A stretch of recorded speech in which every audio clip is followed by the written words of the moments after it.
don't feel like brain or brawn, or even know what's going on, you'll never be as bad as Darwin Morons. And if you feel a little blue, it doesn't matter what you do, 'cause you'll never be as bad as Darwin Morons. Hi, I'm Xorti Magika, and welcome to the Darwin Morons, a tribute to the world-famous Darwin Awards featuring stories of sheer stupidity, magnanimous idiocy, and rampant nincompoopery by moronic boneheads willing to extricate themselves from human genetics and any possibility of future reproduction.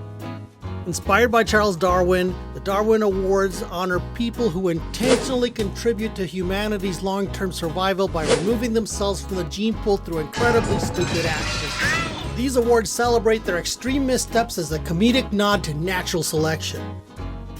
Now, on to today's featured Darwin Morons. Story number one. Number one with a bullet. For our first story, we cruise on over to Salina, Kansas. Meet Michael, who has earned himself an honorable mention in the pageantry that is the Darwin Awards. You see, back in 2005, an extremely apprehensive Michael found himself in an exceptionally uncomfortable conversation with the Saline County Sheriff. Michael was very hesitant in relaying the cause of a self-inflicted .22 caliber gunshot wound. Right from the start, though, the sheriff was very suspicious of Michael's story. You see, though the gunshot wound was from a .22, Michael only had a pellet gun. There was no other gun around.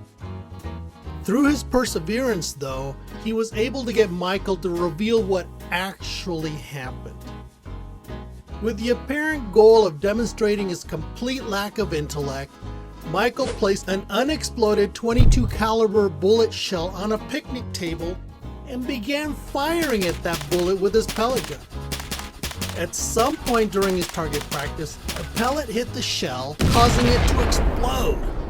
As if on a mission to clean up the gene pool, the bullet struck our moronic Michael right in the crotch, fragmenting into an area ripe with major arteries and nerves. It's unclear what Michael's motivation was to engage in this ridiculous experiment in the first place, as there was no alcohol involved. It appears that our mindless Michael was sober during the incident, suggesting that maybe there were no limits to the vastness of his stupidity. As a result of the skilled neurosurgeon's successful restorations, however, Michael was deprived of a full Darwin Award this time around. But it is very, very likely that Michael will go on to eventually win a Darwin Award in the future. Story number two. Could you please put your gun down while I'm shopping? For this next story, we head on up to Washington State, where we witness how the lack of due diligence can lead a criminally undisciplined moron down the pathway to stupidity. Back in 1990, a Washingtonian first-time burglar, who we will call Doofus since we don't know his real name, decided to embark on a new criminal career by choosing armed robbery as his maiden criminal venture. Even though Doofus, having no previous record of violence or larceny or the proper due diligence for either, selected the most ridiculous venue to burgle. His target was H&J Leather and Firearms. That's right, this idiot imbecile chose a gun store as a place to rob. But in an attempt to demonstrate his profound stupidity, he didn't rob the gun store at night. Oh no, this moron chose to rob the gun store during business hours when the shop was full of savvy gun customers.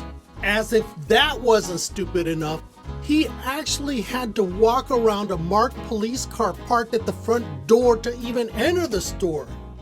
That policeman also happened to be standing near the counter enjoying his coffee before leaving for work. Now at this point, a normal person would have aborted this ill-advised villainous venture, but not our dim-witted Doofus. He entered the premises, announced that this was a holdup, and fired wild shots to make himself be acknowledged as a criminal threat. And yes, he was acknowledged all right, but not in the way he hoped.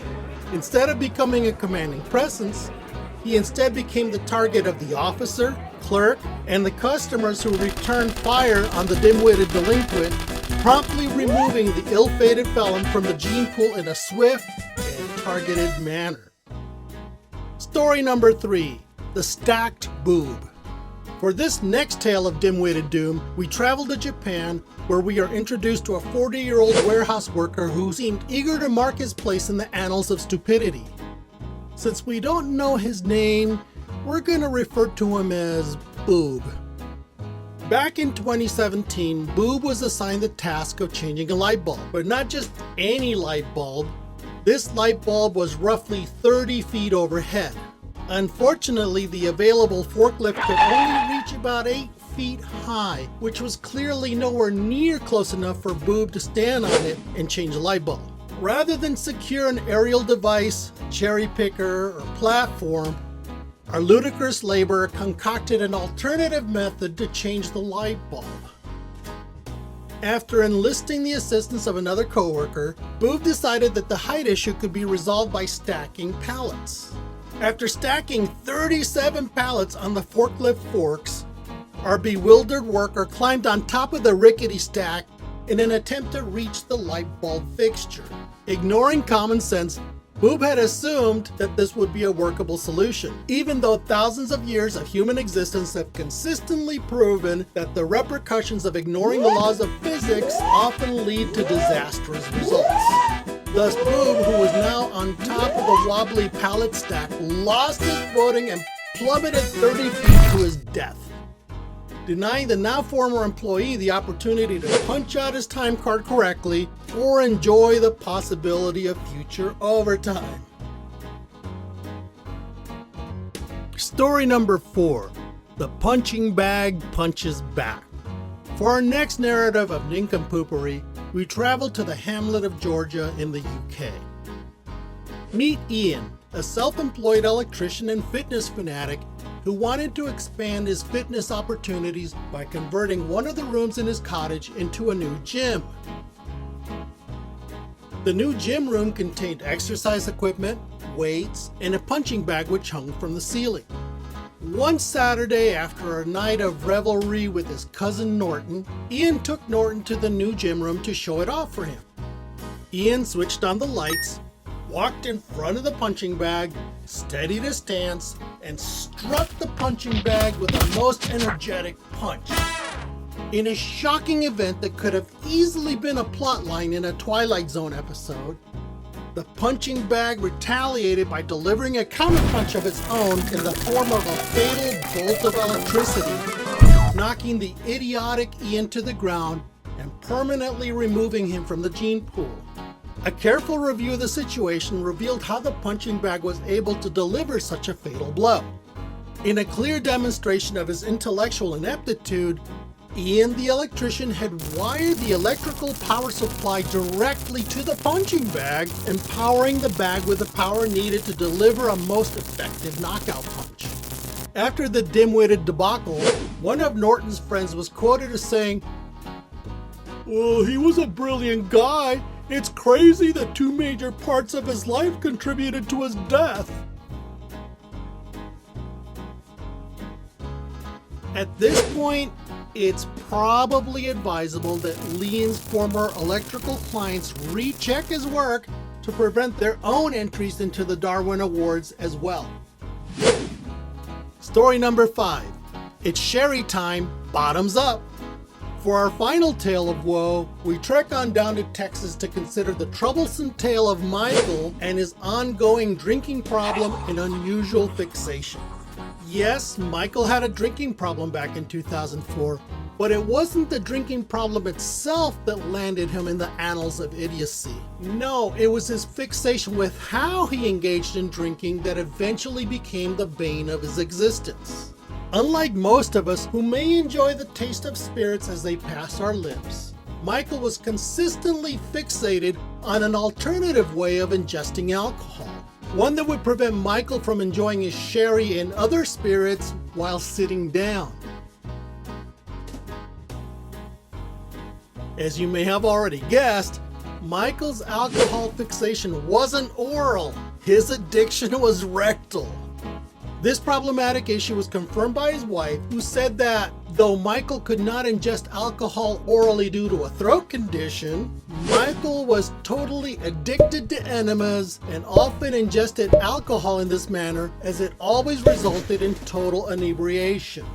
So one day Michael threw caution to the wind and anally infused 2 1.5-liter bottles of sherry, roughly 3 quarts of booze, directly into his butt channel.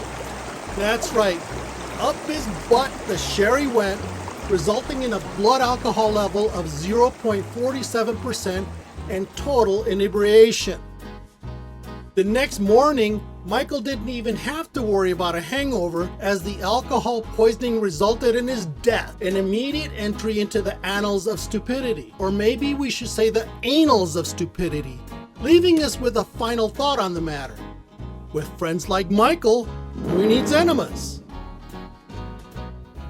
And it's only fitting that Michael's stupidassery receives a proper tribute via song. Up, up, up, up, up, up the butt, bucket full of sherry. Up, the butt, very sanitary. Up the butt, make him scream and cry. Up the butt, till the day he died, till the day he died. Up the butt. So at the end of the day, even those days where we feel less than stellar, we can take great comfort in knowing that no matter how challenging our day may be, we will always have a better day than that of the Darwin morons. Just don't drink the sherry. I'm Xorti Magika. See you next time. When you don't feel like brain or brawn, or even know what's going on, you'll never be as bad as Darwin morons.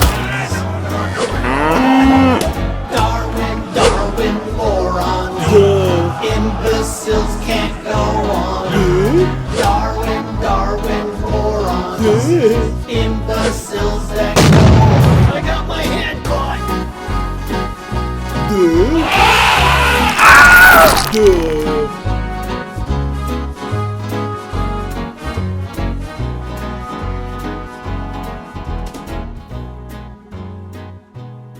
Up the butt.